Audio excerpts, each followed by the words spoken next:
Alright guys, so we are finally here with what is really my first video on Final Fantasy VII Remake. We've been covering the game for a long time, we've been talking about it for like years at this point, but this is the first time we actually have the game in our hands and I'm making content on it, and I want to hit you guys with my first impressions.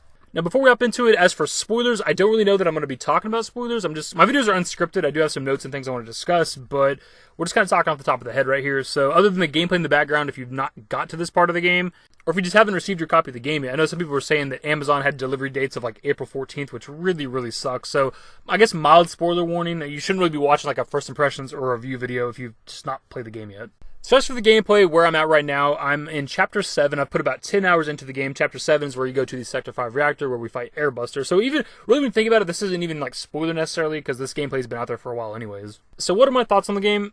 Dude, I absolutely love this fucking game. I'm not even that far into it, and that's why it's a first impressions and not a review, because my review might be different. When I get further into the game, we get more into the story, more into the gameplay, etc., etc. My thoughts might change, but first impressions right now, I have almost no complaints. My complaints I have for this game are mild at best.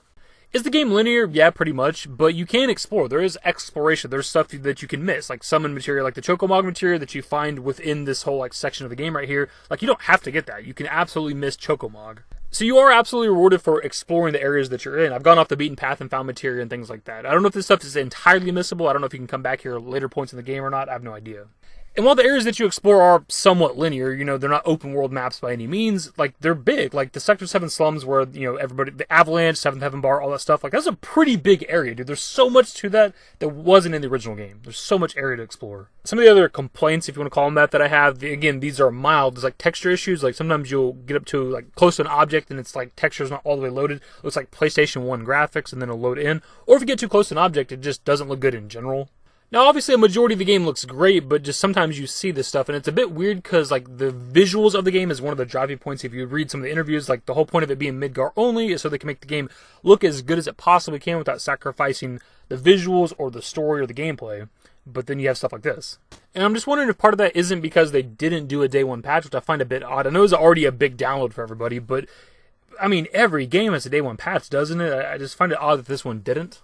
And also, didn't this game get delayed 5 weeks for quote-unquote polish? And it's just weird to see these texture issues. The only other real complaint that I have right now is the story not allowing you to explore at times, because obviously I want to look at all the new shit. I want to soak in the environment, explore all the new areas and things that they have. And a lot of time you can't venture off from wherever the story's having you do. And if you do, a character will stop you, will give you the warning thing, and it'll force you to turn around. Now, this is also a testament to how good the game is. I love all the environments I've been in so far, and I want to explore every bit of every environment, but it's also super annoying because it's almost all the time. You just almost can't ever explore. There's, just certain times when it's available. It's just really weird. It's certain times you can quote-unquote free roam, and then other times when you're trying to walk away from a character to go look at this stuff, the character will stop you and say, hey, we're over here, let's go over here, or something, and you can't explore the area, which really sucks. One of the examples I can give is whenever we go to the Sector 8 housing for Shinra employees where Jesse's parents live. I wanted to explore that neighborhood. It was, something that didn't exist in the original game. And when you first get there, you can explore. And I explored most of it. But I got a little too close to the characters, so they started talking and kind of progressing the story a little bit. And at that point, I could no longer explore. I'd try to walk away, and it'd give me the warning thing. And I just had to continue the story, which really sucks. So I wanted to look at all the neighborhood. And as of right now, I don't even know if I've looked at all the neighborhood. And I can't go back there as far as I know. It's almost like they're forcing you to play the story most of the time, and I'm trying to prolong my playthrough, right? I'm not trying to make it, arbitrarily longer than it needs to be, but I'm trying to at least explore everything and look at all the stuff in the environment and possibly find secrets and hidden things. Now, that stuff aside, I pretty much have no complaints. I love all the new shit, and there's a lot of new stuff that didn't exist in the original game, all the character backstories, Jessie. I'm not going to ruin it here, I'm not going to tell you it here, spoil it here, whatever, but Jessie's backstory and her parents and stuff, it's heavy shit, man, and I like it. Speaking of Jessie, she's probably the best female character so far. We haven't really got that much into Tifa, and I haven't even met Aerith yet in my story so far, in my playthrough. But Jessie is, fantastic, dude. Her flirting with Clyde all the time is really funny and kind of cute or whatever. And Wedge is a really great character. He's hilarious. He's the comedic relief character. He's also super into cats. I'm a cat person. I have a cat. So it's kind of cool to see him, you go to his house or whatever in the Sector 7 slums. He has, 15 cats or something. Biggs, I haven't really felt anything with Biggs yet. I don't know if there's going to be a point in the game where we kind of get a little bit of story with him, but I haven't really felt any sort of connection to Biggs. But he's still a good character. The combat I'm still getting used to. If you watch the gameplay, I'm nowhere near the best at this gameplay. I haven't even set up my hotkeys yet. It's still default, like L1 and squares is brave, or L1 and triangles like focus thrust. Like I haven't even really set any of that up yet, but I'm starting to flow with it. I'm starting to figure it out, and I really enjoy it now. One minor detail that I absolutely love is the NPC dialogue when you're just walking around the world. Like when you get to Sector 7 for the first time, like all the NPCs are kind of talking about the Sector 1 reactor blowing up, and then kind of as you start questing and doing things around Sector 7, they start talking about you as a character, like you're the mercenary that's new in town or whatever. They'll reference your big ass sword on your back. I love that the dialogue changes as you do stuff in the story.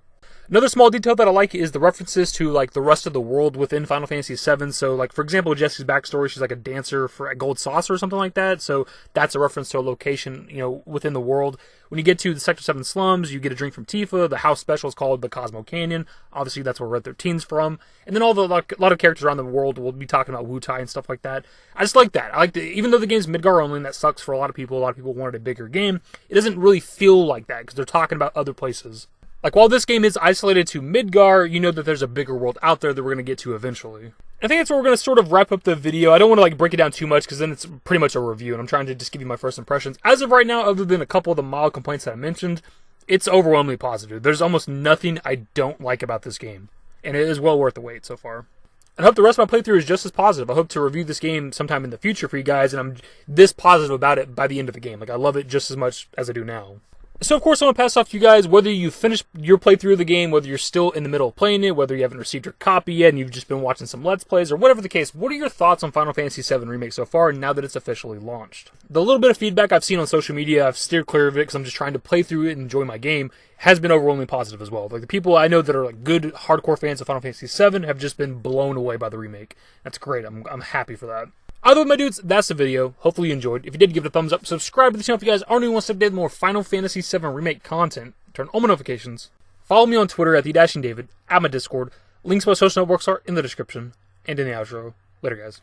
Give me forever for a while, quit acting like a baby, or at least less like a child.